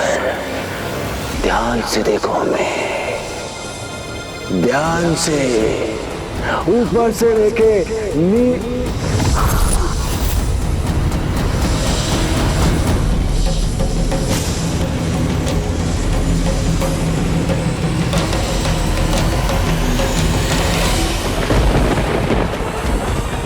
क्या हो रहा है हमारे साथ?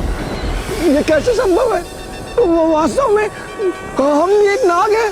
हाँ, और विश्वास नहीं होता तो स्वयं ही देख लीजिए। नहीं नहीं, ये नहीं हो सकता, ये नहीं हो सकता। हम स्वयं ही देख लीजिए उस जलाशय में अपना प्रतिबिंब। सारा उदर में समायो, मायासुर की माया पल में मिटायो। ये क्या हो रहा है हमें ऐसा क्यों प्रतीत हो रहा है कि हम नाग के भांति रेंगते हुए जा रहे हैं? कौन है हम? क्या है सच्चाई? क्या है हमारा परिचय? क्या हम एक नाग हैं?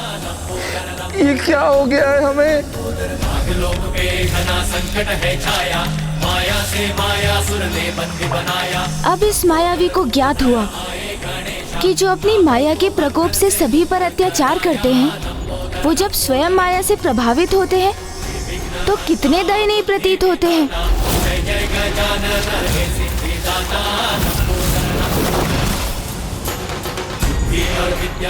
असंभव, असंभव, ये क्या? हम तो एक नाग के समान प्रतीत हो रहे हैं। हाँ, यही है आपका उचित परिचय। हाँ, सत्य है, यही सत्य है, यही वास्तविकता कि हम असुर नहीं हैं।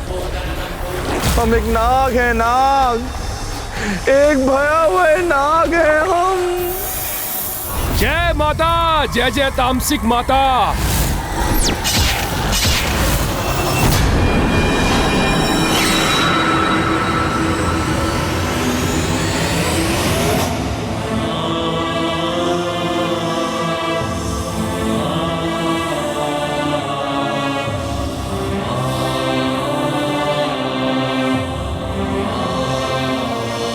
इन्हें इस प्रकार असमर्थ और दयनीय अवस्था में देखकर अपार वेदना का आभास हो रहा है मुझे।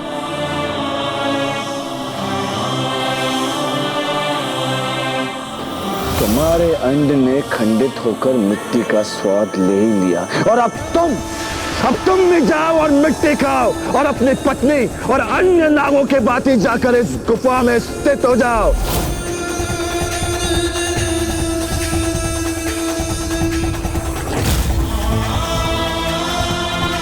इनके इस कष्ट का कारण ये दुष्ट मायासुर है। इसका परिणाम इसे भुगतना ही होगा। जब आपको ये ज्ञात हो ही गया है कि आप एक नाग हैं, तो स्मरण कीजिए, दुर्गमासुर नागों से क्या करवाना चाहते थे?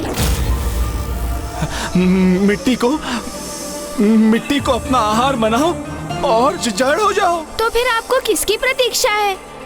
चलिए चलिए, अब अविलंब दुर्गमासुर की इच्छा पूर्ण कीजिए। हाँ, अवश्य अवश्य हम दुर्गमासुर की इच्छा पूर्ण करेंगे। अवश्य, हाँ अवश्य, ये उचित है। अब हम भी एक नाग के समान रेंगते हुए जा रहे हैं और कितने असंख्य नाग हैं यहाँ।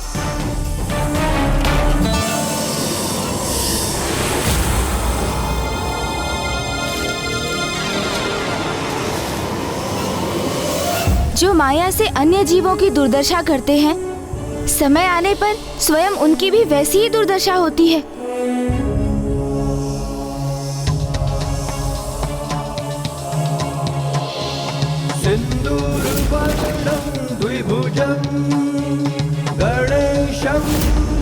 हम भी मिट्टी खा के जड़ हो जाएंगे।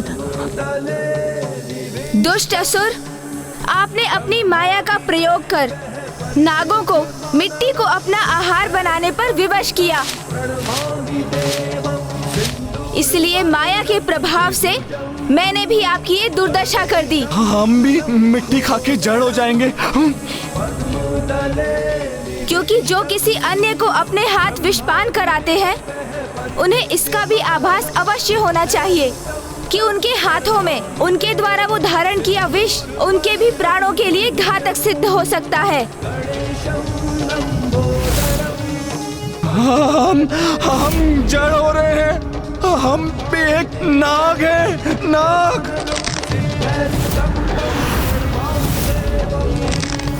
जय माता, जय जय तांत्रिक माता। 2 करोड़। एक दुष्ट का उपाय तो कर दिया मैंने, किंतु ये दूसरा दुष्ट दुर्गमासुर, इसे रोकने का भी कोई उपाय शीघ्र करना होगा मुझे।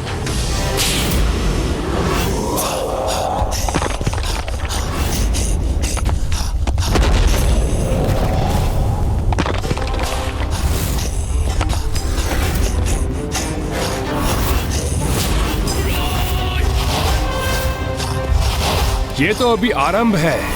प्रत्येक एक अनुष्ठान के उपरांत इस गुफा में इस प्रकार एक हिमलंब यूं ही गिरता रहेगा।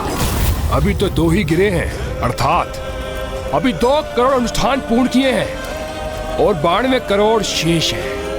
किंतु अभी मैं शीघ्र ही संपन्न कर लूंगा।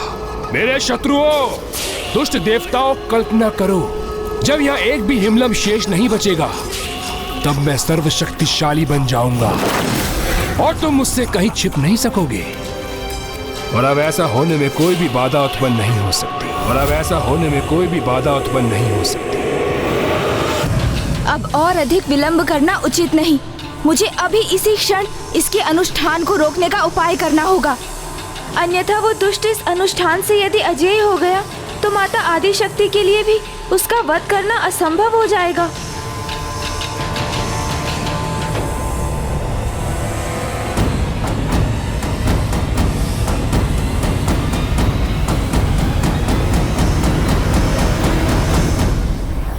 इस दुष्ट दुर्गमासुर ने अपनी सुरक्षा हेतु नागों को इस प्रकार यहाँ बिछाया है कि उन्हें पार कर आगे बढ़ना असंभव है।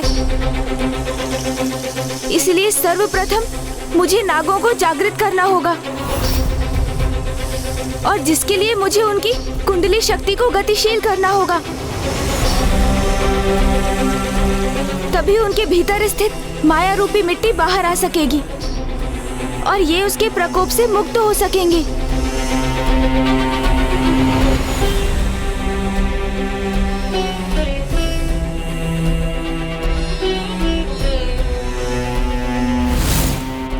हम जड़ हो रहे हैं। हम भी एक नाग है, नाग।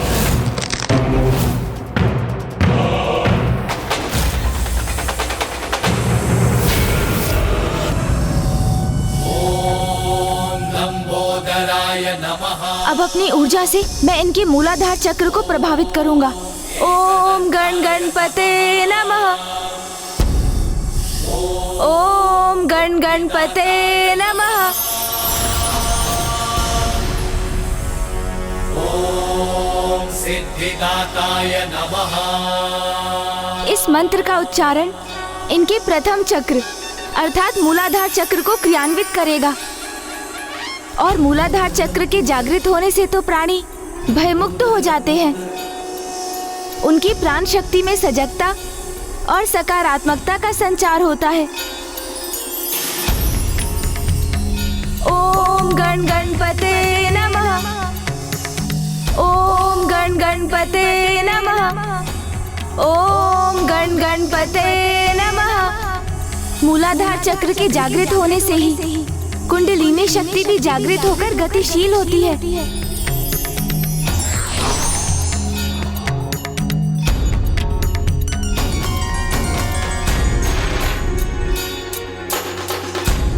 अति उत्तम। अब ये जागृत होती कुंडलिनी शक्ति शनैः शनैः समस्त चक्रों को जागृत करेगी। जिस क्रम में अगला चक्र है स्वाधिष्ठान चक्र, जिसकी जागृति जीवों के अवचेतन मन में छिपी पूर्व अनुभवों से उत्पन्न ग्लानि और पीड़ा से मुक्ति दिलाने के साथ उन्हें नकारात्मकता और गुणों पर विजय प्राप्ति में समर्थ बनाती है, जिनसे मुक्त होकर आत्मा आनंद की ओर बढ़ती है।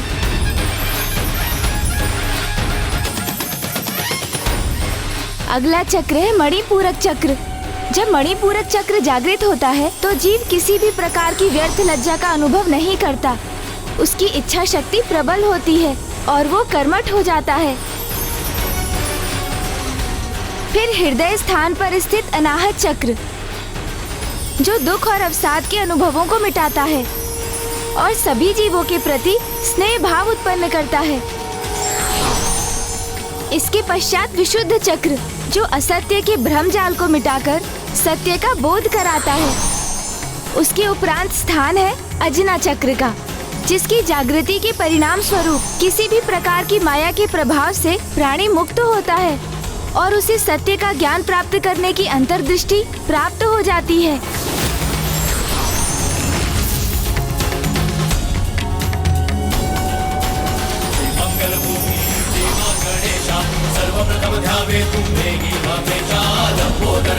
अजना चक्र के जागृत होते ही ये समस्त माया भ्रम से मुक्त हो चुके हैं और अब जब इनके अन्य समस्त चक्र भी क्रियान्वित हो चुके हैं तो इनकी कुंडलिनी शक्ति पूर्ण रूप से जागृत होकर इनके अंतिम एवं सर्वोच्च चक्र सहस्त्रार को भी क्रियान्वित करेगी।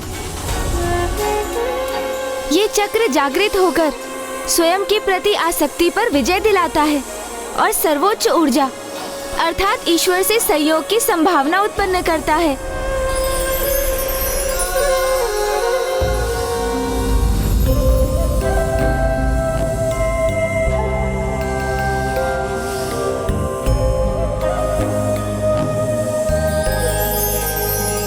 आप कौन है प्रभु? आपकी अपार दिव्य ऊर्जा मुझे मंत्रमुग्ध कर रही है। आपने मुझे नहीं पहचाना? पिताश्री, पिताश्री, पिताश्री, पिताश्री। मेरे पुत्र हो तुम? हाँ पिताश्री, मैं आपका पुत्र।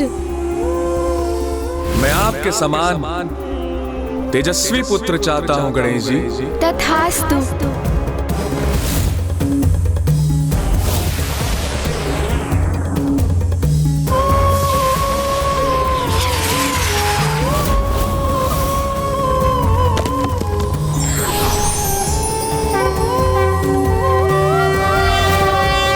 आपने मुझे दिए वरदान को फलित किया प्रभु। मेरे पुत्र रूप में जन्म लेकर आपने मुझे धन्य कर दिया प्रभु। आपने मुझे धन्य कर दिया। जय माता, जय जय तामसिक माता, जय तामसिक माता।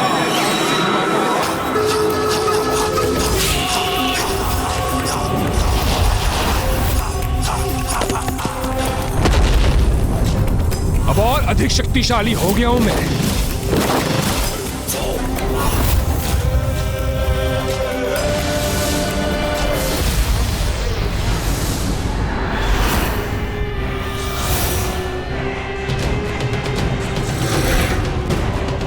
जाओ, मिट्टी खाकर जड़ हो जाओ। इस बालक की माया में कैसे आ गए? जय माता, जय जय तामसिक माता। पिताश्री, ये असुर तो बहुत तीव्र गति से अपना अनुष्ठान संपन्न कर रहा है। हमें भी इसे शीघ्र रोकने के लिए कुछ करना होगा, किंतु उसके लिए आपको अति शीघ्र समस्त नागों को जागृत करने में मेरी सहायता करनी होगी। किंतु वो हम करेंगे कैसे?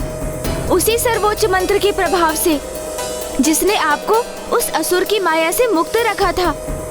ओम गण गणपतये नमः। हाँ पिताश्री, एकमात्र गणेश मंत्र ही उनके मूलाधार चक्र को क्रियाशील कर उनकी कुंडलिनी शक्ति को जागृत करेगा, जिससे उन सभी की चेतना जागृत होगी और वो सभी माया की मिट्टी को उगलकर उसके प्रभाव से मुक्त होंगे। तो मैं सर्वप्रथम तुम्हारी माता देवी नाग लक्ष्मी को जागृत करूंगा। उसका कोई लाभ नहीं होगा। नागलोक के राजा शेष नाग जी।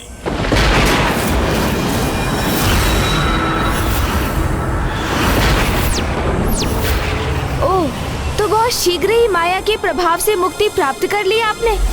हाँ मायावी बालक, क्योंकि तुम्हारी तुच्छ माया ने हमारे शरीर के मात्र एक भाग को ही प्रभावित किया था। हमारे शरीर के दूसरे भाग तक पहुंचना असंभव है, असंभव। इस दुष्ट ने हम नागों के प्रति जो अपराध किया है उसका दंड देने दो मुझे पुत्र। दंड तो ये अवश्य भुगतेंगे, किंतु आप उसकी चिंता मत कीजिए पिताश्री। शीघ्र नागों को पुनः जागृत कीजिए और दुर्गमासुर को रोकिए आप। इसका उपाय मुझ पर छोड़ दीजिए, अन्यथा ये नागों के साथ पुनः अपनी माया की कोई क्रीड़ा करेगा।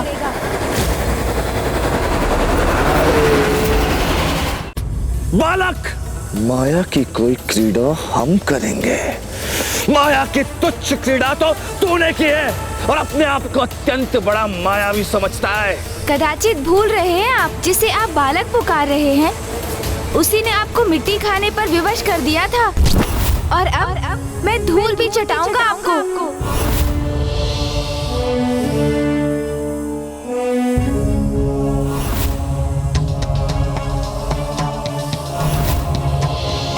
सिंदूरवर्णं द्विभुजं गणेशं लंबोदरं पद्मोदले निविष्टं ब्रह्मादिदेवः परिसेव्यमानः। ओम गणगणपतये नमः।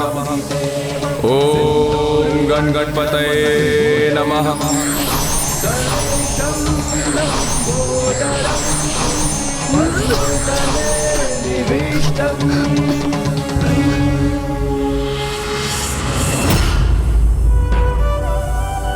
ये क्या हो गया था मुझे?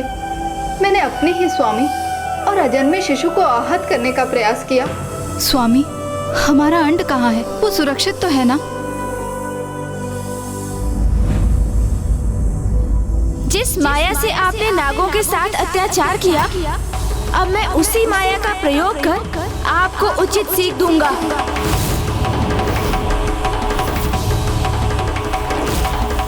मुख गज का धारण किया है तुमने और नागों के शुभ चिंतक बने बैठे हो, उनकी रक्षा कर रहे हो। ये कैसी माया है तुम्हारी बालक? वही माया दुष्ट असुर जो आपकी आसुरी समझ के परे है। गज हो अथवा कोई नाग, सभी परम ब्रह्म के अंश हैं। इसलिए मूल रूप से सभी एक ही हैं और स्वयं में परिपूर्ण हैं। बस बस मायावी बालक, बस।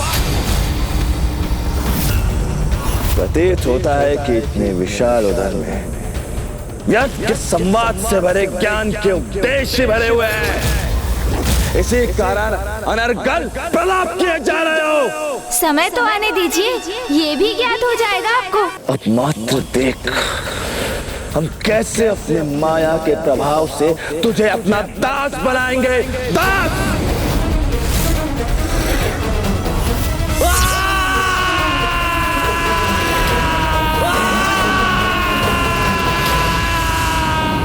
इस असुर ने ऐसी ही तरंगों का प्रयोग कर हम सभी नागों को प्रभावित कर दिया था।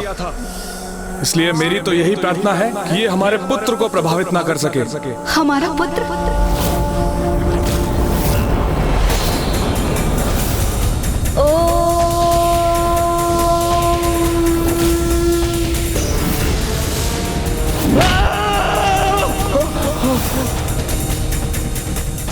हमारा पुत्र इस दुष्ट असुर से निपटने में सर्वथा सक्षम है, इसलिए हमें अन्य नागों को जागृत करने का प्रयास करना चाहिए। तुम कोई साधारण बालक, अभी तो साधारण नाग नहीं, प्रतीत होता है कि तुम्हें उन दुष्ट देवताओं ने भेजा है। किंतु हमें चिंता करने की कोई आवश्यकता नहीं। ये तो आरंभ है, मात्र आरंभ। अब तक हमने अपने वास्तविक शक्तियों का प्रयोग किया ही नहीं। अब देख हमारे वास्तविक शक्तियों का क्या प्रभाव होता है तुम पर? इनकी वास्तविक शक्ति से क्या अर्थ है इनका?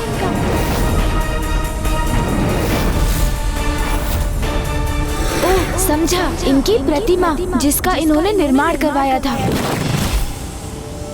मैंने भी सर्वोच्च मंत्र का पूर्ण उच्चारण कहाँ किया है अभी? इसलिए कीजिए अपनी संपूर्ण शक्ति का प्रयोग। तुम्हारा ये आत्मविश्वास तुम्हारे अंत का कारण बनेगा मायावी बालक।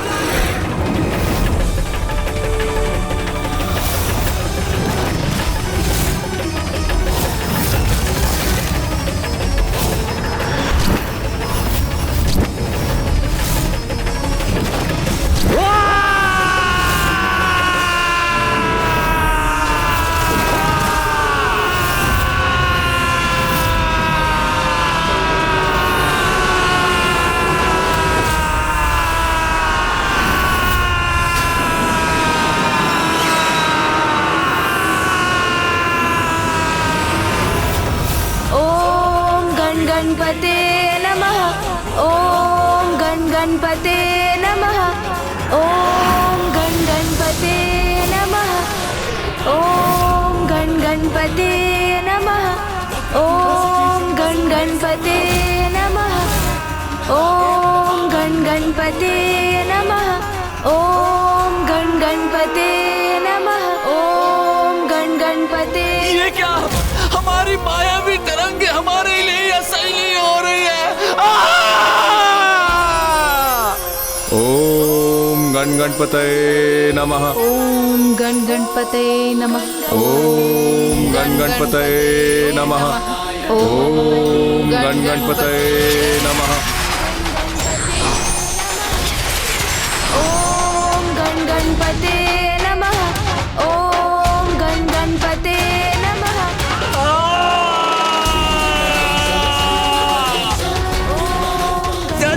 कल हो रहा है।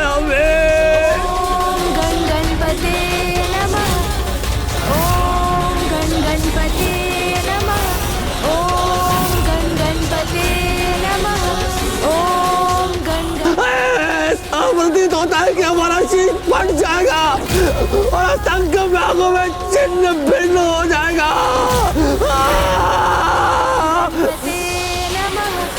ओम गणपते नमः। ओम गणपते नमः। ओम गणपते नमः। ओम गणपते।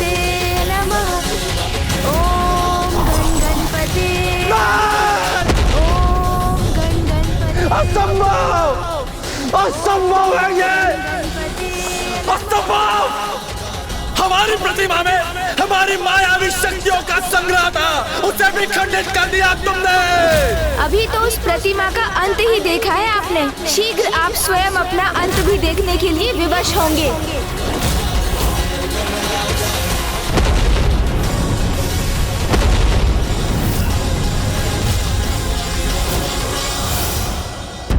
बुराई कितनी भी बड़ी क्यों ना हो, किंतु अच्छाई के समक्ष उसकी आयु बहुत ही छोटी होती है। इसलिए समय के अनुसार उसका पतन होना तो स्वाभाविक है। विघ्नहर्ता श्री गणेश के अद्भुत शक्तियों से भरे वीडियोस देखने के लिए चैनल को सब्सक्राइब करना न भूलें और साथ ही बेल आइकॉन भी दबाएं।